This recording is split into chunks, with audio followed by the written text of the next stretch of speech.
Hanya bagimu segala kemuliaan, sanjungan, dan kekaguman kami Tuhan. Tidak ada yang lebih ajaib dari Engkau, Yesus Kristus Tuhan. Penyembahan kami hanya kepadamu, dan hanya kepadamu saja Tuhan. Angkat hatimu di hadapan Tuhan sekali lagi. Memintakan anugerah Tuhan turun atas setiap kami tanpa terkecuali petang hari ini. Apa yang dari Tuhan sampai ke dasar hati kami yang paling dalam, mengubah kami dengan kuat dari dalam. Tuhan, siapkan kami hari-hari ini menjelang Engkau datang yang kedua kali. Dalam anugerah Tuhan, sungguh Engkau siapkan kami. Hari ini hamba berdoa, biar kebenaran Tuhan diwahyukan dengan kuat. Tidak ada yang menghalangi kami untuk bisa menangkap akan hati-Mu. Amin. Dan Engkau mengubah dan memberkati kami tanpa terkecuali Tuhan. Karena sungguh cinta-Mu besar kepada anak-anak-Mu, sayang-Mu ajaib kepada gereja-Mu Tuhan. Terima kasih Bapa. Permuliakan nama-Mu ya Tuhan Yesus lewat sabda-Mu sendiri. Di dalam nama Tuhan Yesus, yang siap terima anugerahnya berkata, amin. Silakan duduk dalam hadirat Tuhan. Saudara sekalian, selama 2 hari kita sudah belajar tentang kuda putih dan orang yang menungganginya. Semalam saya berdoa lagi. Saya tanya ke Tuhan, saya bilang, Tuhan, apa yang harus aku sampaikan malam ini? Karena saya berkata, ini ada 4, baru dibahas 1, 2 hari baru selesai. Masih 3, saya lanjutkan, nggak selesai kurang 2. Tidak saya lanjutkan, Tuhan mau bicara apa? Dan tadi malam Tuhan bicara sangat jelas. Dia berkata, lanjutkan nak. Artinya 2 yang sisa itu PR buat Anda sendiri. Saudara harus berdoa, tanya Tuhan, apa itu pelajarannya? Menurut saya itu menarik sekali. Saudara sekalian, selama ini orang berpikir bahwa ini berlaku global. Nah, saya mau berkata buat saudara, saya percaya 4 penunggang kuda yang bermacam-macam warna ini memang akan punya dampak global. Artinya dunia itu akan betul-betul terwarnai pada waktu mereka dilepaskan. Tapi saudara juga harus mengerti, firman berkata, penghakiman itu dimulai dari rumah Tuhan. Jadi kalau kita berpikir, oh ini dunia akan mengalami, itu cara berpikir yang menurut saya Anda akan ujungnya tidak waspada. Karena sebetulnya kalau kita mau jujur, semua kegiatan setan, tujuan utamanya itu bukan dunia secara keseluruhan. Tapi dia ingin menghancurkan anak-anak Tuhan, orang-orang pilihan Tuhan. Karena itu mari kita melihat dalam hari-hari ini, dengan cara berpikir seperti ini. Bahwa ini sebetulnya tujuan utamanya adalah menghancurkan akan gereja Tuhan dan anak-anak Tuhan. Saudara, saya ini orang yang tidak gemar berpolitik. Saya pernah diberitahu, John Evans ini pernah berkata, kata politics itu dari 2 kata, poli dan tics.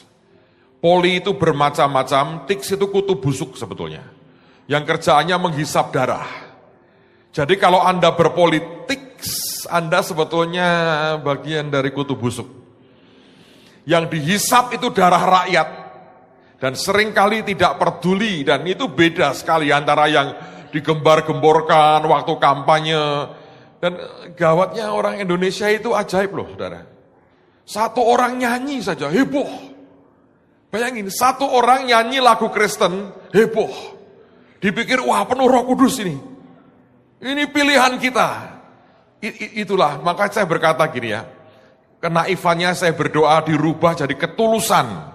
Karena naif itu ada unsur gobloknya sebetulnya. Saya harap Anda tidak naif, Anda dan saya tulus di hadapan Tuhan. Amen.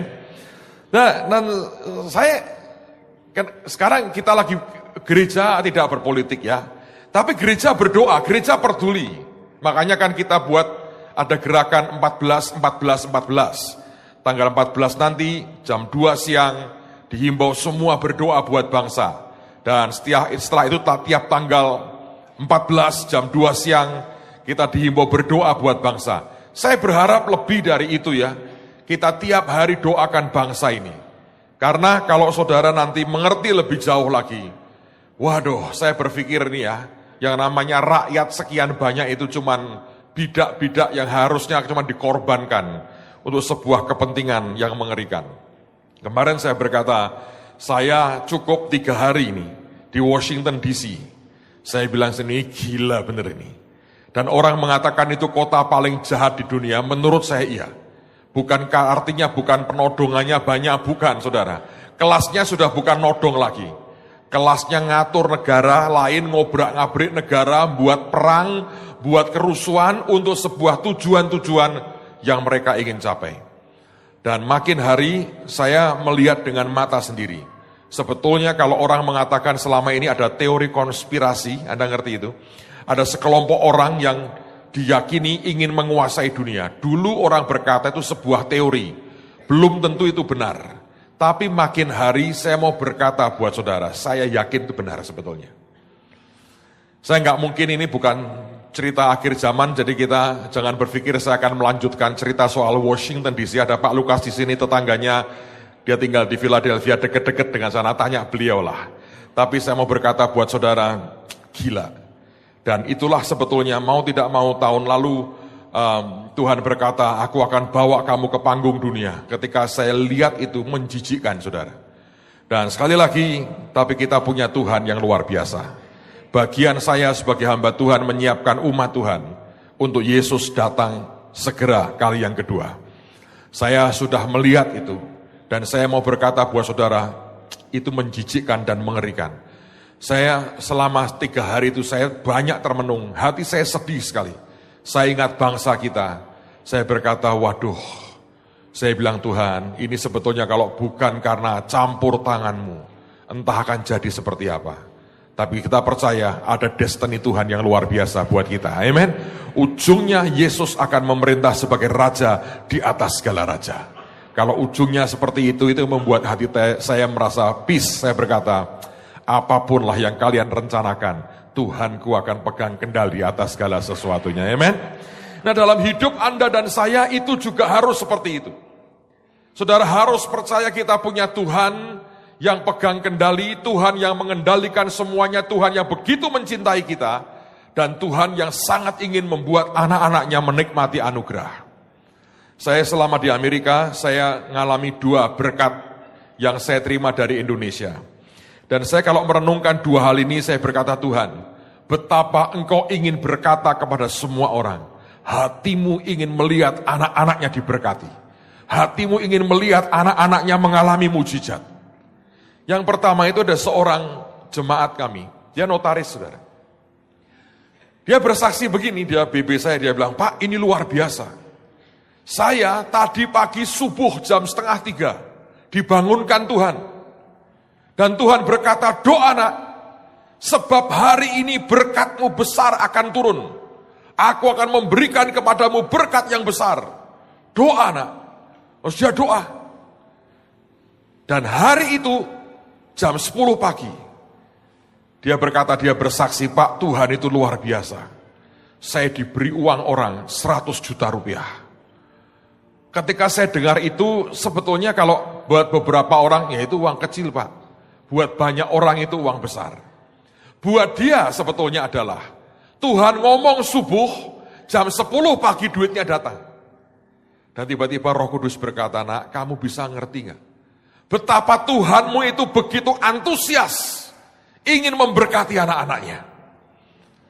Jadi kalau saudara mendengar segala macam apa yang sedang terjadi di dunia ini, mari ingat kepada Yesus kita. Dia sangat mencintai Anda dan saya. Dan hidup kita dalam tangan Tuhan yang luar biasa. Pengalaman kedua itu, ada seseorang yang SMS saya.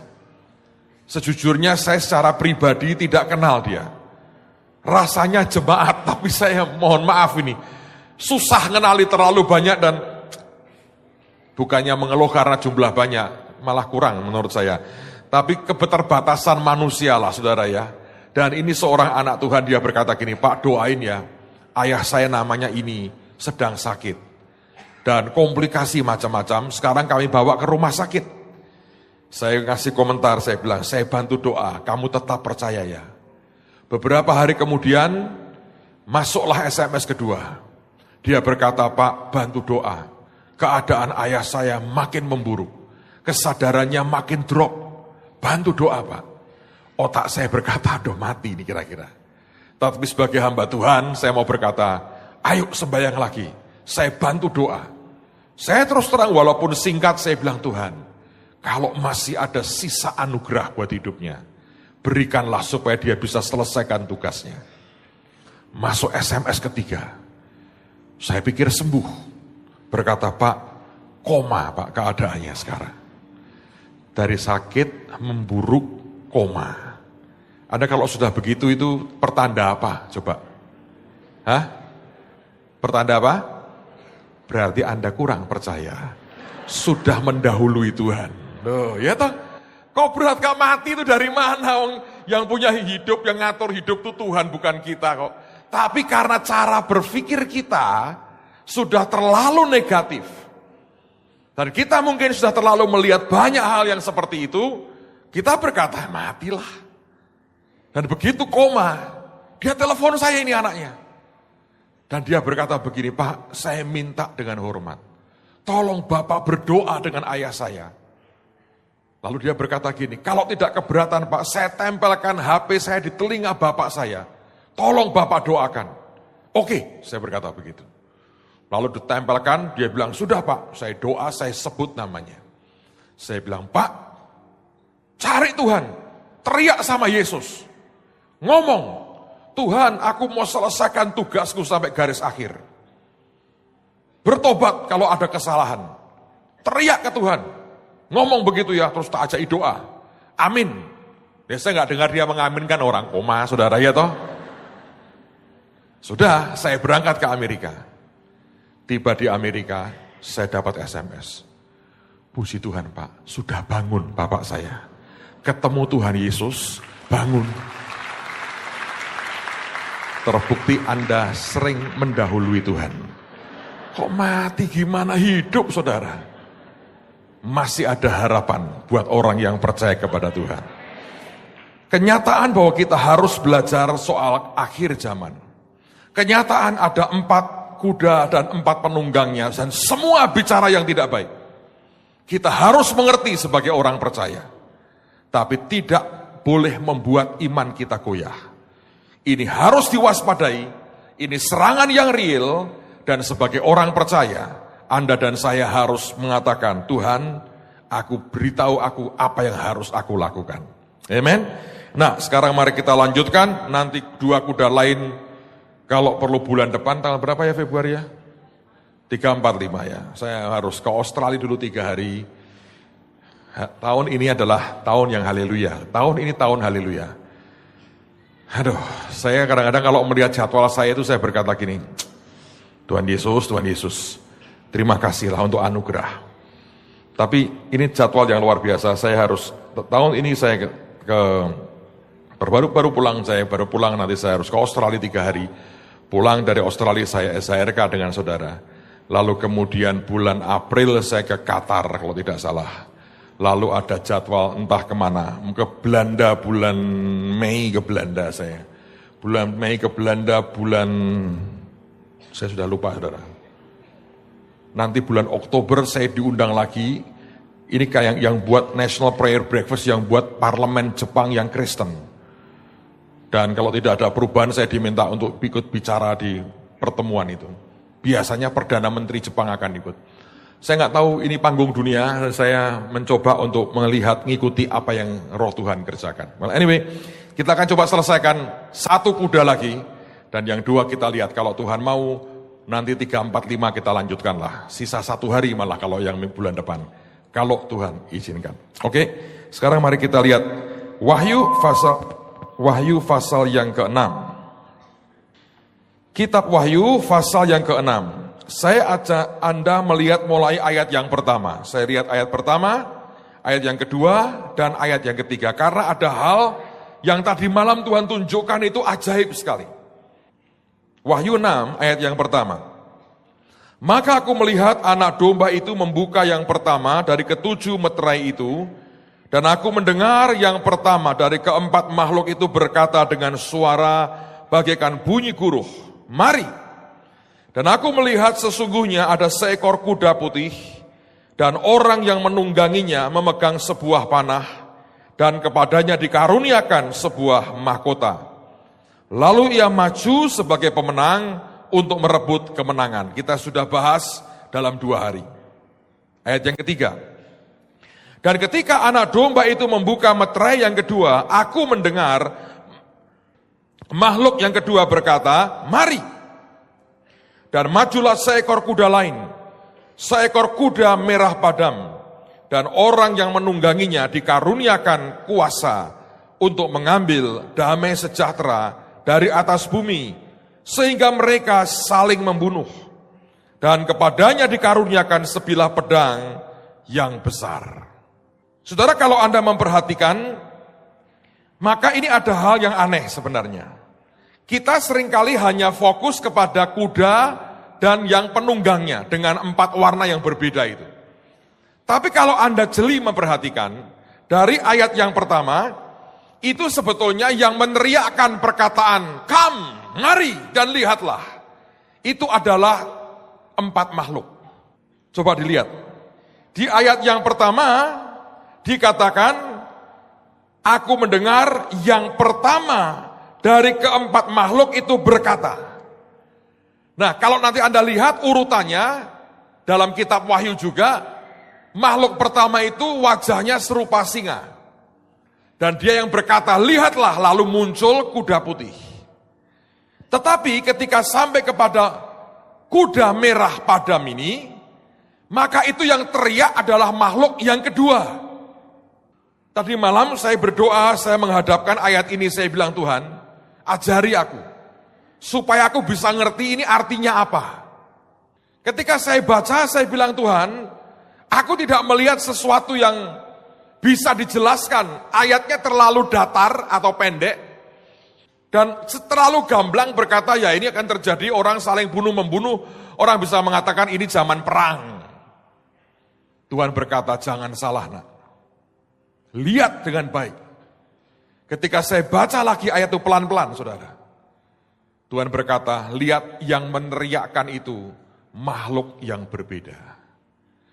Pada ayat yang ketiga, ketika berteriak untuk melihat akan kuda merah padam, yang berteriak itu adalah makhluk yang kedua. Nah, apa itu makhluk yang kedua? Sekarang mari kita lihat dulu Wahyu pasal yang keempat. Wahyu pasal yang keempat, lalu kemudian lihat pada ayat yang ketujuh. Wahyu pasal yang keempat, ayat yang ketujuh. Adapun makhluk yang pertama sama seperti singa. Itu yang meneriakkan waktu kuda putih. Dan makhluk yang kedua sama seperti anak lembu atau lembu, ox. Dan makhluk yang ketiga mempunyai muka seperti muka manusia. Dan makhluk yang keempat sama seperti burung nasar atau raja wali yang sedang terbang. Berarti urutannya ada singa yang pertama, yang kedua itu lembu jantan, ox, yang ketiga seperti wajah manusia, dan yang keempat adalah seperti raja wali yang sedang terbang. Nah, sekarang kita balik lagi ke Wahyu pasal yang ke-6 tadi. Kalau Anda sudah sampai pada pasal 6, lihat pada ayat yang ketiga, dan yang keempat dikatakan bahwa aku mendengar makhluk yang kedua. Jadi makhluk ini apa bentuknya? Lembu. Dan Tuhan mengatakan, "Nak, ini tidak sesuatu yang kebetulan." Yang dari surga meneriakkan sebuah warning, peringatan. Maka yang dari setan dan dunia memunculkan counternya, kontranya. Mengapa lembu yang berteriak, lihat. Seperti dia memberikan sebuah warning, peringatan. Karena yang muncul ternyata adalah kontranya. Nah sekarang mari kita lihat. Apa sebetulnya simbol apa dari lembu jantan ini, ox ini apa?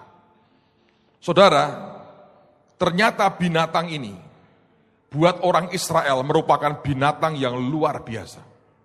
Sebab binatang ini istilahnya begini, dia bisa menyentuh surga, tapi dia bisa menjejakkan kakinya di bumi. Ini merupakan makhluk yang punya keseimbangan yang hebat, antara hal yang rohani, bahkan sangat rohani, dengan hal yang berkaitan dengan kehidupan sehari-hari kita. Nah sekarang saya mau tunjukkan kepada saudara sisi yang pertama, sisi rohaninya.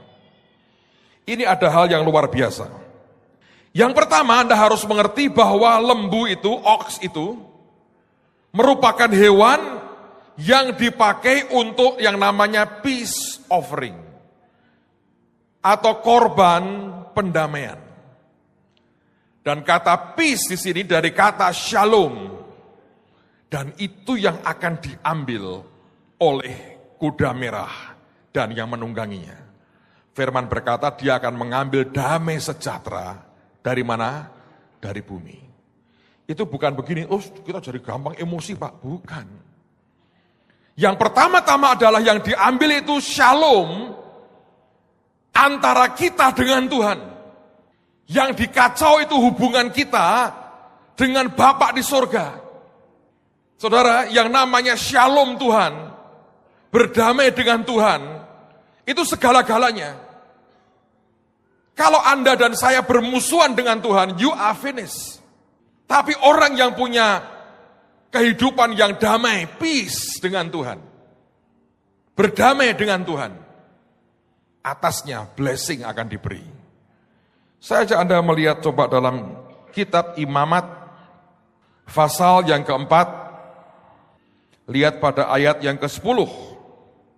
Sama seperti yang dikhususkan dari lembu, ox, korban keselamatan, peace offering. Imam harus membakar semuanya di atas mezbah korban bakaran.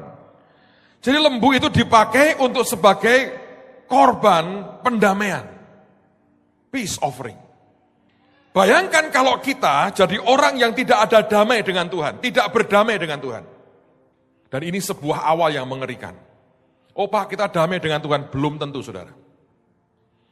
Saya melihat hari-hari ini ya, banyak orang sebetulnya dia marah dengan Tuhan. Anda berpikir kalau Anda sedang marah dan kecewa dengan Tuhan, itu artinya Anda berdamai dan baik-baik dengan Tuhan? Tidak saudara.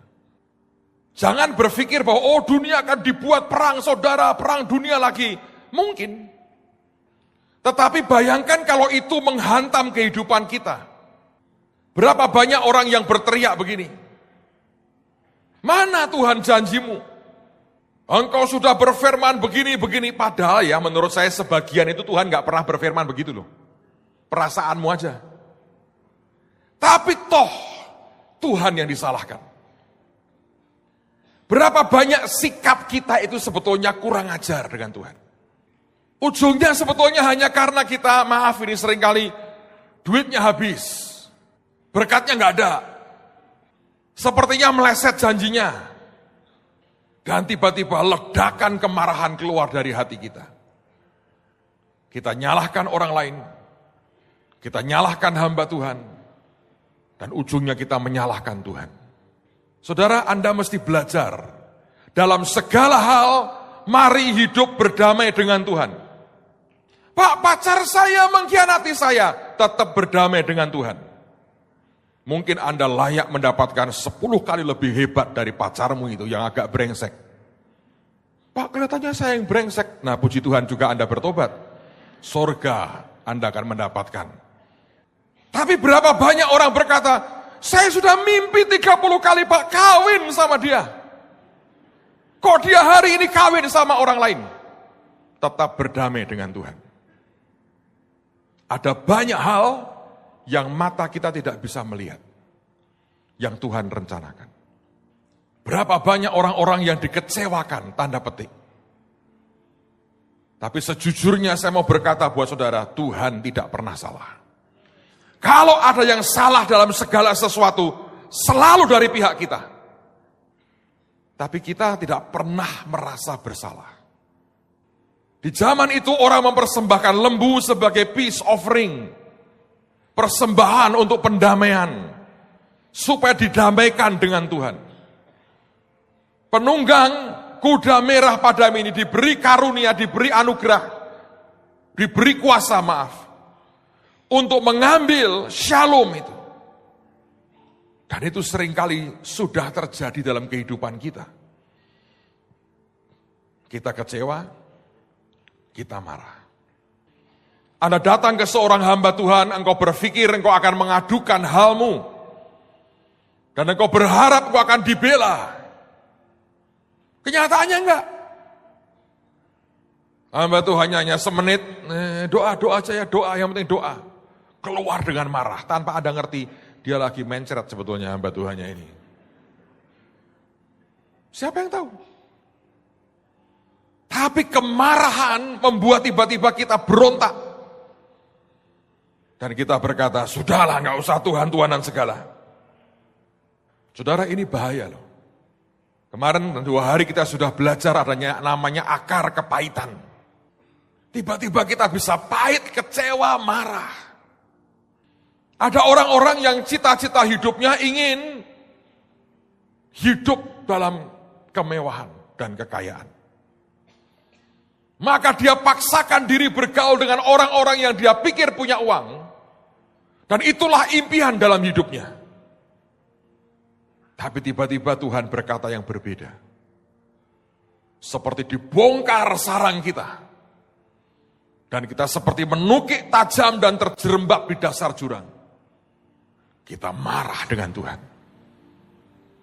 Dan kita berkata, mana kasih-Mu Tuhan?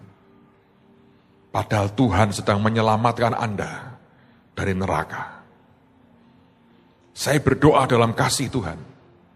Ini hari-hari jangan ada akar kepahitan dan kemarahan. Dengan siapapun dan dengan Tuhan.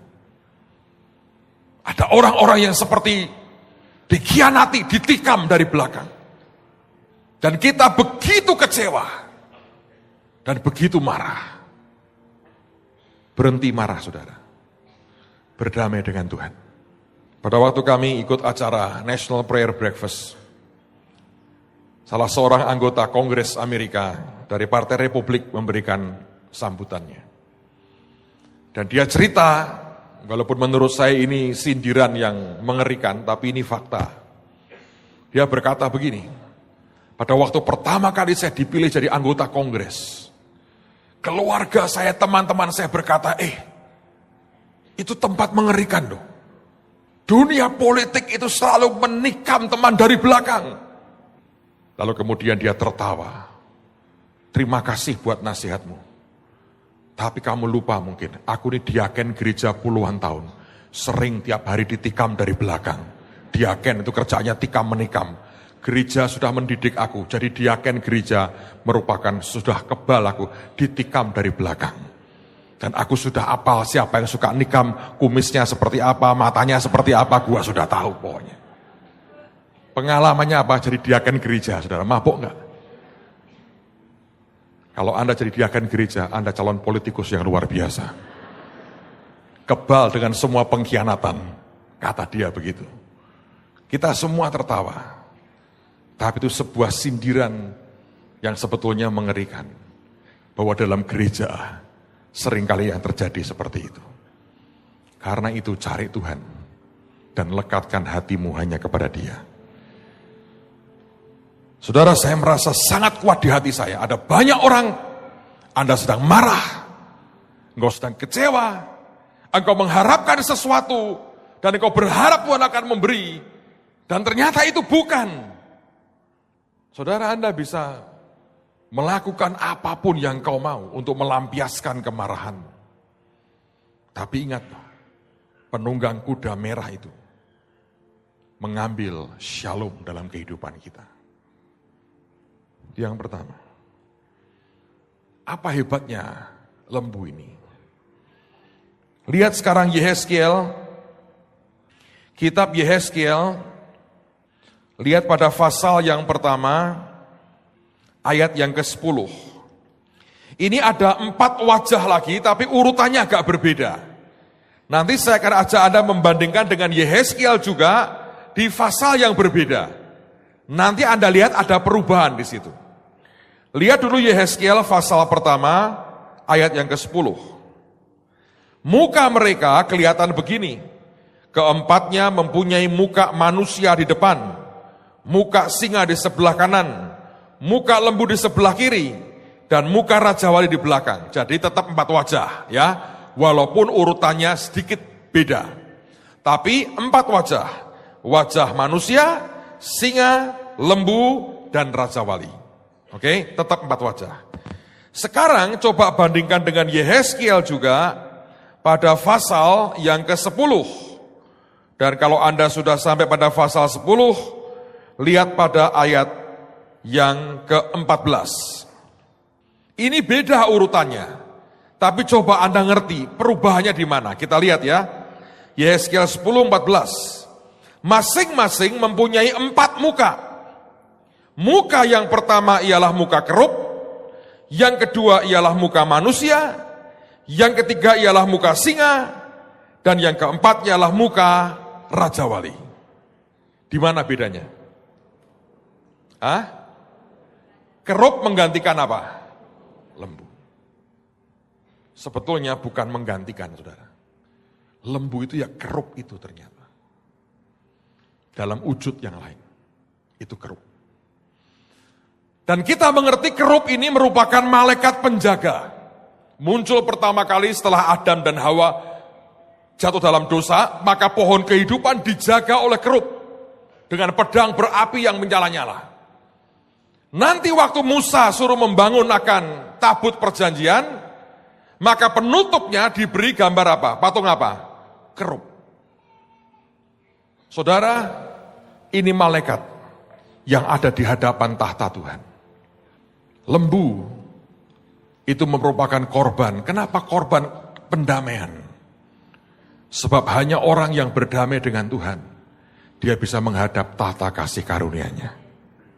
Dan itu yang akan dicoba diambil hari-hari ini. Dan saya berdoa, Anda tidak akan pernah membiarkan damaimu hilang. Terutama tetaplah berdamai dengan Tuhan. Kalau ada hal-hal yang Anda masih belum mengerti, sederhana, Tuhan tidak pernah salah. Tuhan pegang kendali hidup kita 100%. Tidak pernah Tuhan kehilangan kendali atas kehidupan kita. Apapun yang hari ini Tuhan izinkan terjadi, selalu ujungnya membawa kebaikan buat kita. Pegang itu, saudara. Karena setiap kali engkau mencoba memperjuangkan hak saudara, engkau merasa berhak, engkau merasa ditipu, engkau merasa dikhianati, ujungnya hanya kemarahan. Dan kemarahan membuat perdamaianmu dengan Tuhan hilang. Betapa mengerikannya ketika orang sudah kehilangan damainya, peace-nya dengan Tuhan. Lembu, satu sisi, memberikan jaminan akses kita ke hadapan tahta Tuhan. Dan memberikan akses kepada pohon kehidupan yang memberikan kekekalan yang luar biasa. Tapi sisi lain yang ajaib. Lembu itu ketika dia di dunia, sebetulnya itu segala-galanya. Saudara, di zaman itu orang Israel, itu punya urutan prioritas kekayaan. Yang pertama, kekayaan pertama dirinya sendiri. Yang kedua, keluarganya. Yang ketiga, lembunya. Bahkan sebetulnya kalau orang itu ngambil, mencuri, membunuh lembunya, buat orang Israel zaman itu seperti membunuh dirinya. Dan menginjak-injak harga dirinya. Bahkan ada hukum yang mengatakan kalau orang mencuri lembunya orang lain, dia harus kembalikan 5 kali lipat. Mengapa, saudara? Sebab lembu ini merupakan simbol kelimpahan di dalam tuaian yang luar biasa. Coba kita lihat Amsal pasal yang ke-14. Amsal pasal yang ke-14, lihat pada ayat yang keempat. Kalau tidak ada lembu, juga tidak ada gandum. Tetapi dengan kekuatan sapi atau lembu, sebetulnya ini bukan sapi, lembu, banyaklah hasil. Kalau Anda punya Alkitab dalam terjemahan lain, saya mau baca yang NIV misalnya mengatakan begini, where there are no oxen, the manger is empty. Kalau nggak ada lembu, tempat untuk nampung akan gandum itu kosong. But from the strength of an ox, tapi dari kekuatan seekor lembu, come abundant harvest. Maka datang yang namanya kelimpahan tuaian yang begitu limpah. Nah, saya menggambarkan begini saudara, dengerin baik-baik. Ini serangan dari kuda merah. Yang pertama dia akan buat saudara, hubunganmu dengan Tuhan kacau. Saudara, merah di sini itu sebetulnya seperti flame, api. Dan itu membuat panas, ini api asing. Engkau marah dengan saudaramu, engkau marah dengan gereja lain, engkau marah dengan hamba Tuhan lain, marah. Seperti flame. Tapi ini api asing. Kalau itu bisa masuk ke hidupmu, shalommu diambil. Orang yang sudah diambil shalomnya, hubungannya dengan Tuhan tidak seperti yang dulu pernah dia alami. Dia akan on off. Tidak setiap kali dia bisa dengar apa yang Tuhan katakan. Tidak setiap saat dia bisa tersungkur dan Tuhan bicara kepadanya. Saya belajar dalam kehidupan saya, saudara. Saya orang yang banyak khotbah. Pasti tidak sehebat Pak Lukas selama di Indonesia. Saya lihat jadwalnya, saya bilang ini ajaib banget. Tapi saya mau berkata buat saudara, ada saat-saat di mana tidak ada waktu untuk menyiapkan apapun. Cuman satu andalannya, hubungan dengan Tuhan dan rohnya. Itu aja. Dari mana Tuhan ngajari ini? Tadi malam tuh. Pulang dari acara saya makan sebentar sampai di hotel saya buka Alkitab lagi, saya berdoa lagi. Dan Tuhan berkata, aku ajarin kamu hari ini. Relationship dengan Tuhan itu membawa sebuah perubahan yang luar biasa. Saudara, saya ingin berterima kasih juga buat semua korban Anda semalam. Dan malam ini teman-teman buat kumpulkan 900-an atau hampir 1.000 hamba Tuhan di daerah Solo dan sekitarnya. Dan mereka sangat diberkati. Sekali lagi saya mau berkata buat saudara, lembu itu menghasilkan sesuatu yang ajaib. Serangan pertamanya, kuda merah itu membuat terputus hubunganmu dengan Tuhan. Kalau orang sudah dikuasai dengan kemarahan, dia marah dengan Tuhan, dia marah dengan orang lain. Maka semuanya tiba-tiba berhenti aja, redup. Siapa yang bisa tahan hidup di luar hadiratnya? Tapi kalau Anda sudah meredup di sini, hati-hati saudara. Serangan berikutnya adalah pada kekuatan kerja saudara. Sebab lembu ini, kalau itu diambil, dihabisi dari hidup saudara, engkau tidak akan pernah kenal yang namanya abundant harvest. Sebuah tuaian yang sangat berkelimpahan. Tuhan sedang sangat ingin memberkati anak-anaknya. Dia mau Anda terima abundant harvest. Kemarahanmu dengan Tuhan menghentikan anugerah dan kekuatan Tuhan untuk memberkati saudara. Sehingga engkau harus berjuang dengan kekuatanmu sendiri. Dan kalau itu tidak ada, maka tempat untuk menampung bahkan gudangmu dan lumbungmu kosong. Dan di situ orang makin marah dan makin menggila. Saudara, saya mau berkata begini, uang memang tidak segala-galanya. Uang memang tidak bisa membeli semua, tidak bisa. Tapi saya melihat uang itu sebuah trigger, pemicu. Saya perhatikan ya, ada keluarga-keluarga yang sudah rapuh sekali. Pak, kenapa yang itu kok tetap bertahan puluhan tahun walaupun rapuh, ribut terus kepahitan, pentahiran. Tiap baptisan ikut, nyemplung sumur tumen. Besok ribut lagi, geger lagi, gilit BB, banting BB, Menyesal minta ampun lagi, beli bekas. Habis dibantingin terusan beli bekas saja. Atau made in China. Sekali pakai buang, beli numpuk yang banyak, buantingin. Kenapa bisa begitu? Biasanya sih, bukan faktor anak. Oh enggak. Orang kalau sudah menggila itu enggak peduli kok. Biasanya karena ininya masih kuat, saudara. Duitnya masih. Jadi kalau marah masih bisa shopping. Beli berlian 3 kilo gitu masih bisa. Dia akan bertahan.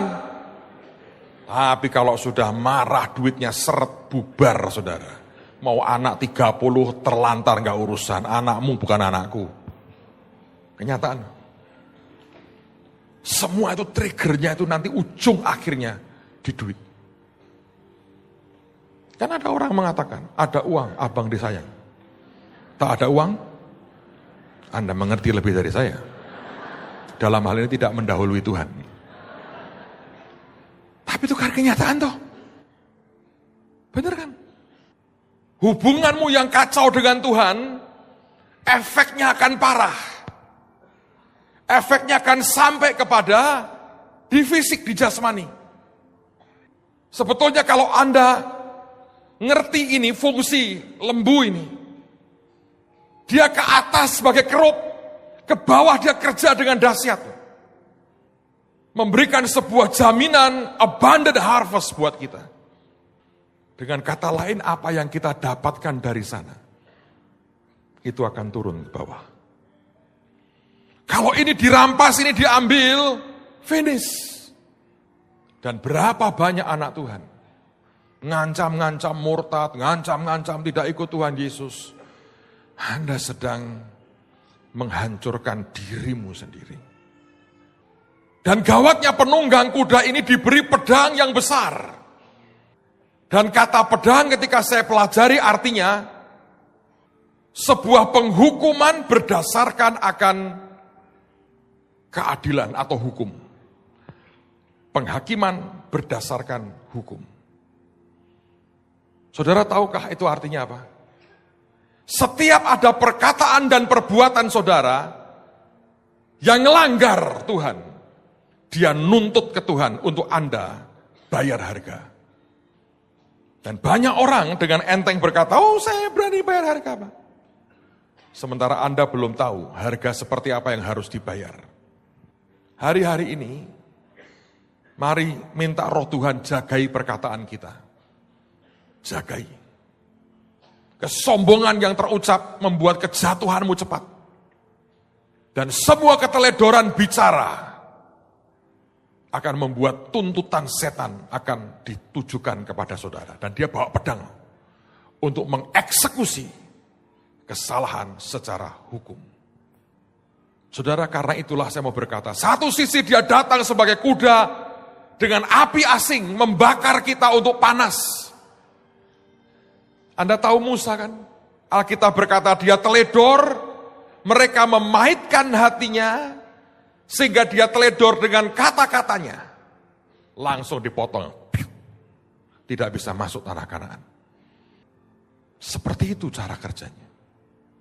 Oh baik, nanti akan ada perang dunia ketiga. Mungkin.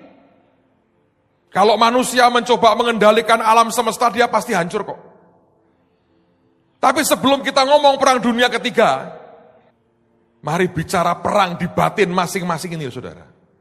Padamkan semua api asing dari hidup kita. Kemarahan, kecewa, bersungut-sungut, merasa dikhianati, merasa ditinggalkan, merasa selama ini perjuangannya sia-sia. Buang, saudara. Kalau Anda berkata, enggak, saya mau fight sampai terakhir. Anda kehilangan shalom antara engkau dengan Tuhan. Kalau shalommu hilang, kalau kerup itu hilang di atas saudara, aksesmu ke tahtanya hilang. Pak, ada Yesus. Justru itu. Emangnya Yesus bahagia kau datang dengan marah-marah, maki-maki begitu di hati? Justru karena ada Tuhan yang berkata, sudah kuberikan semua loh nak. Kau masih tidak puas. dan masih menuntut hal-hal yang hanya seperti itu. Tapi kalau ini dengan Tuhan aksesmu terputus, tiba-tiba yang di bawah Anda kehilangan abundant harvest dalam kehidupan saudara. Ini hari-hari sebetulnya Tuhan sedang memberkati kita luar biasa. Saya bersaksi kepada saudara, blessing-nya itu begitu ajaib. Abundant, limpah, dan tuaiannya luar biasa. Amen, saudara. Saya berdoa, tidak ada orang yang kehilangan akan semua yang ajaib yang Tuhan sediakan dalam hidup kita. Tapi yang terakhir, yang ketiga, mari kita lihat lagi, balik ke Wahyu, pasal yang ke-6, ayat yang ketiga. Dan ketika anak domba itu membuka meterai yang kedua, aku mendengar makhluk yang kedua berkata, mari. Dan majulah seekor kuda lain, seekor kuda merah padam. Dan orang yang menungganginya dikaruniakan kuasa untuk mengambil damai sejahtera dari atas bumi. Sehingga mereka saling membunuh. Dan kepadanya dikaruniakan sebilah pedang yang besar. Anda harus waspada dengan kata saling. Sangat menyedihkan bahwa kematian pembunuhan pertama yang di dunia ini terjadi, itu berkaitan dengan Tuhan sebetulnya. Walaupun Tuhan hanya sebagai alasan. Pembunuhan yang pertama dilakukan oleh orang yang bernama Kain. Yang dibunuh adalah adik kandungnya sendiri. Hanya gara-gara soal persembahan mereka, yang satu diterima, yang lainnya ditolak. Tapi sejarah manusia bicara banyak seperti ini. Kakak yang mencoba menghabisi adiknya sendiri. Kain mencoba dan akhirnya dia membunuh akan Habel. Kalau Anda lihat orang yang bernama Esau misalnya, dia bersumpah akan membunuh Yakub. Hanya karena perlindungan Tuhan ajaib. Dan Yakub harus jadi Israel. Tuhan meluputkan dengan luar biasa. Tapi jangan salah. Bayangin 10 orang kakak yang gede-gede. Berniat menghabisi adiknya. Ruben dan adik-adiknya. Bersepakat membunuh Yusuf. Kita sudah pelajari kemarin.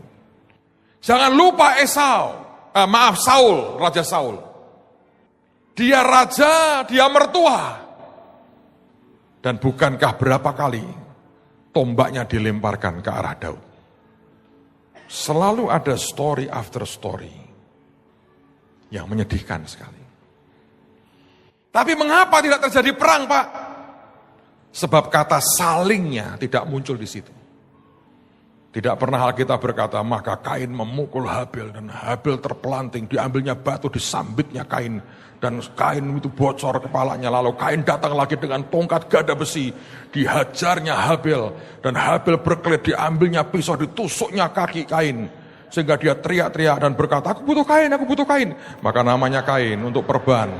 Maka terjadi saling tembak, pukul-pukulan, dan rame, dan gunung meletus, meledak semua. Enggak ada, saudara, itu ceritanya.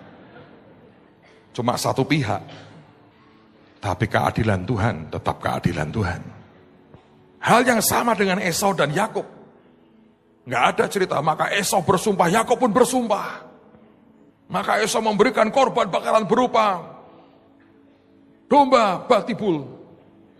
Maka Yakub menyembelih 12 ekor lembu. Maka Tuhan bingung persembahan mana yang diterima. Esau mengejar Yakub dengan panahnya. Yakub berkelit, dia bawa perisai yang hebat sekali. Diambilnya pedang Goliat. Belum ada pada zaman itu. Lu karangan sendiri sebenarnya. Nggak ada. Satu pihak mengejar. Tapi hidup dalam tangan Tuhan, saudara. Bukan dalam tangan pembelaan kita.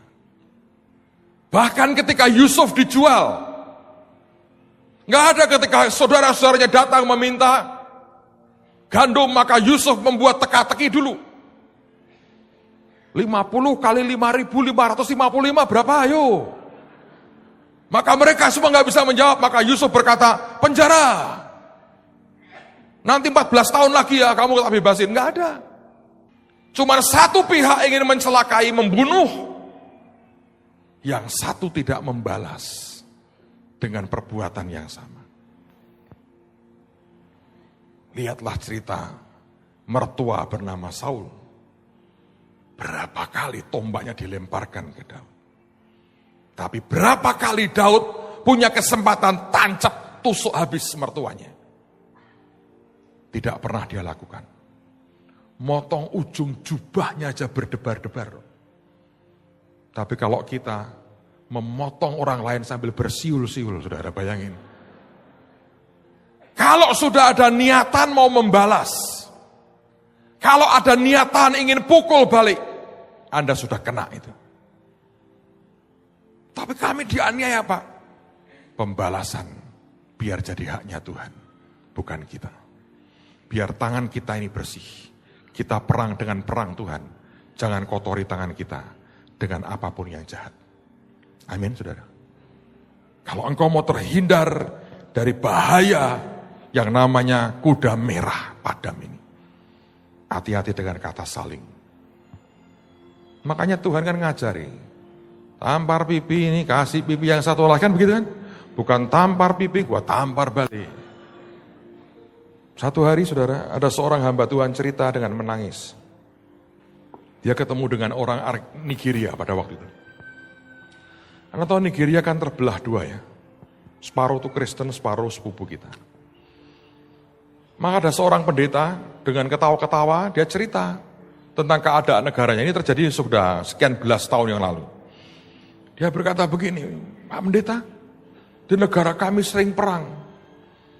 Baru-baru ini ada sekian belas jemaatku dibunuh. Mereka menyerbu gereja dan mereka bunuh 15 orang. Lah ini pendeta kok cerita tidak dengan nangis, saudara. 15 jemaatnya dibunuh di gereja itu cerita sambil cengir-cengir. Ditanya, lah terus kamu balas enggak? Oh balas. Lu bunuh berapa? 25. Untung ternyata itu. Dan ini pendeta ini nangis loh di depan saya. Kalau gereja sudah begitu, anak Tuhan begitu, kena. Ini kuda seperti ini sudah jalan dari abad ke abad. Jadi saya ingin menghimbau kepada saudara, kalau engkau mengalami aniaya apapun, jangan biarkan kuda itu merusak hatimu. Hadapkan ke Tuhan. Kalau kita yang salah, Tuhan akan ngomong sama kita, kita bertobat. Kalau mereka yang salah, urusan Tuhan. Satu hari saya masih ingat, di awal-awal pelayanan saya, Tuhan beri saya penglihatan. Dan saya pegang sampai dengan hari ini. Ada 2 orang kakak beradik, saya lihat dalam penglihatan itu. Yang kakaknya nempeleng adiknya. Puas. Adiknya membalas ya, tonjok kakaknya. Berantem, pukul-pukulan. Bapaknya datang. Lihat mereka lagi bergulat saling memukul. Dua-dua dijewer telinganya, masukkan ruangan, kasih rotan. Dua-duanya. Bapaknya berkata, anakku tidak boleh berantem. Dua-dua salah, rotan. Tapi penglihatan kedua ganti. Si kakak nempeleng adiknya diem. Dia teriak, sengaja, biar bapaknya dengar. Tapi sambil dimajukan sedikit kepalanya begini, tempeleng lagi dia, seperti film horor Indonesia. Kuntilanak kesurupan, ada hanya di Indonesia yang ada. Sudah kuntilanak pun kesurupan, bayangin saudara. Horor banget ini. Bapak nonton Pak? Enggak, ogah saya, tapi ada itu. Pernah tahu tahun lalu ada kuntilanak kesurupan, bayangin saya enggak. Only in Indonesia. Mungkin karena kita sudah peperangan rohani, ya, jadi mereka saling kesurupan sendiri. Antar iblis sudah tidak bisa menyentuh anak-anak Tuhan. Peperangan rohani kita potong-potong selalu, ya kan? Akhirnya yang kesurupan kuntilanaknya itu. Lalu dipukul lagi sama kakaknya. Pukulan yang berikutnya, bapaknya lihat. Saudara tahu apa yang terjadi? Pembelaan bapakmu akan luar biasa. Makanya kalau ada dipukul, saya bilang, ayo lagi. Lagi deh. Lebih ngawur lagi, ayo. Nanti kan Anda lihat seperti apa. Kok sadis Pak? Enggak, ini pinter saudara. Daripada kita kejebak dengan setan, saling membunuh. Karena kuda merah ini, isinya cuma mengadu kita. Supaya gereja hancur. Saya nggak ikut-ikut dengan permainan mereka. Saya harap tidak ada orang ikut dengan permainan setan seperti itu. Amen saudara. So ini hari-hari, mari waspada. Minta Tuhan jagai hati kita. Dan anugerahnya akan terus menyertai hidup kita. Yang percaya katakan amin. Tutup Alkitab saudara. Thank you Lord. Mari berdiri sama-sama saudara. When peace like a sorrow, when peace like a river, and when sorrow like a sea billows roar. Kita berkata, it is well with my soul.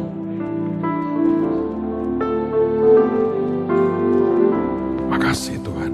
Angkat tanganmu di hadapan Tuhan. When peace like a river attended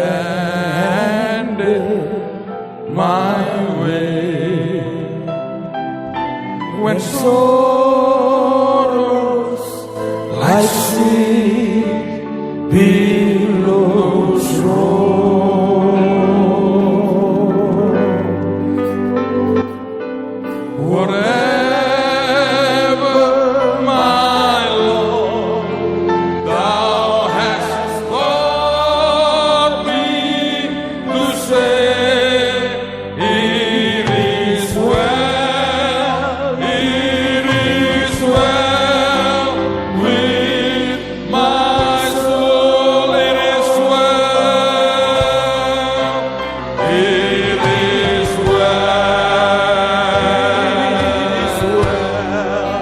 with my soul,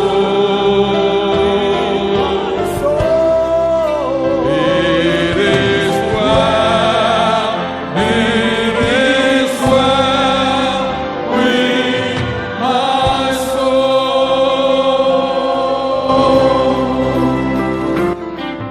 When peace like a river attended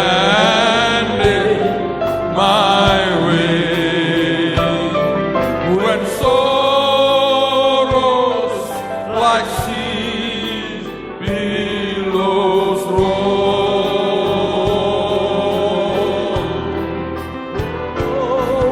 whatever my Lord thou hast taught me to say, it is well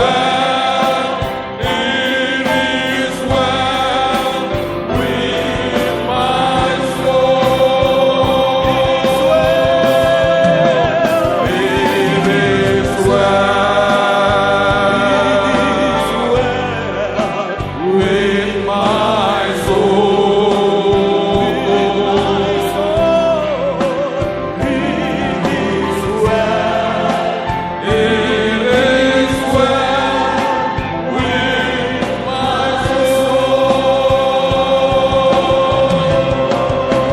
it is well with my soul, it is well with my soul, it is well with my soul,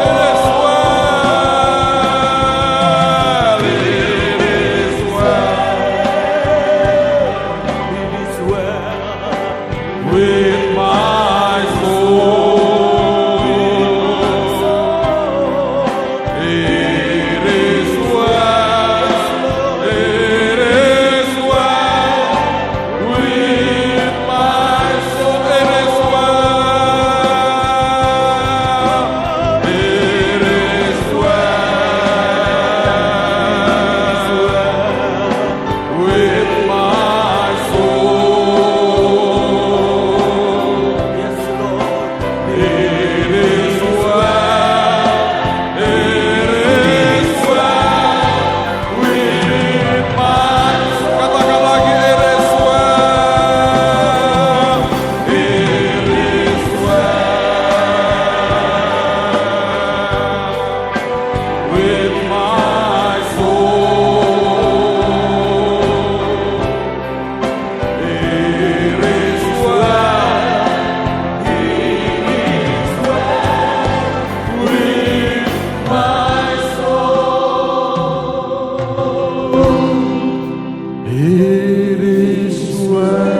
kali kami menghadapi apapun,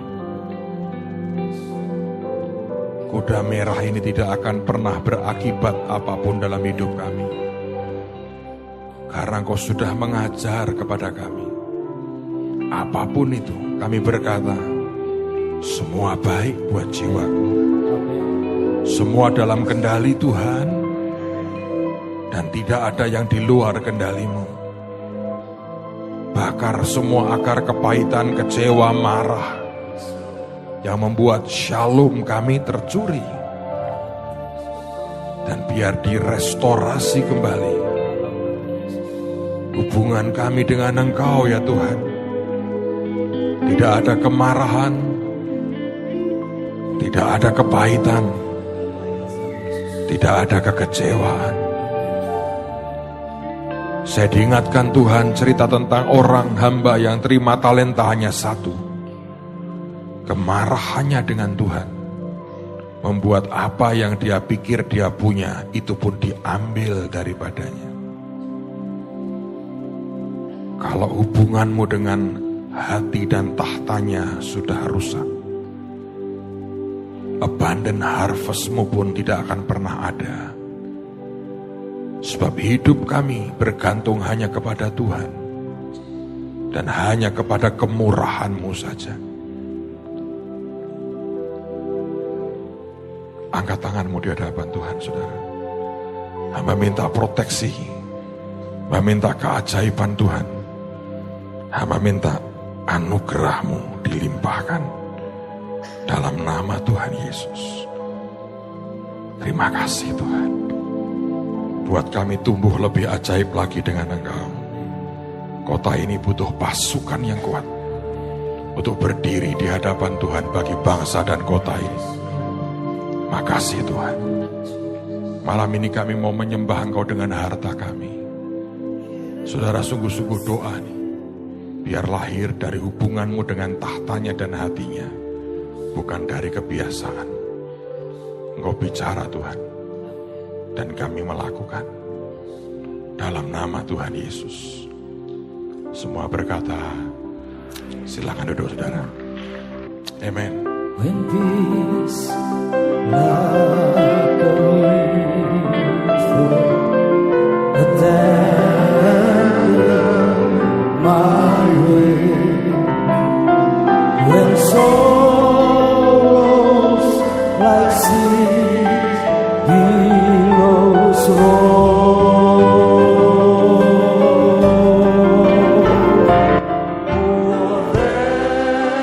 whatever my Lord Thou hast taught me to say, it is well with my soul.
terima penyembahan kami dengan harta kami Tuhan. Tidak ada satu korban pun yang tidak akan tumbuh, berbuah dan berlipat kali ganda. Semua taburan kami akan menghasilkan tuaian yang dahsyat, abundant harvest. Blessing Tuhan turun buat anak-anak-Mu. Biar hari ini abundant harvest turun dalam hidup kami. Minggu ini, biar mereka melihat keajaiban Tuhan yang luar biasa. Amin. Semua impian jadi kenyataan. Amin. Hidup kami menyukakan hati-Mu. Sepanjang 1 bulan ini, penyertaan-Mu ajaib. Bulan depan Kau akan memberkati kami lebih lagi. Kami bersyukur membawa segala kemuliaan bagi-Mu. Proteksi-Mu juga sempurna atas hidup kami. Terima kasih Tuhan Yesus. Di dalam nama Tuhan Yesus. Yang diberkati berkata, God bless you.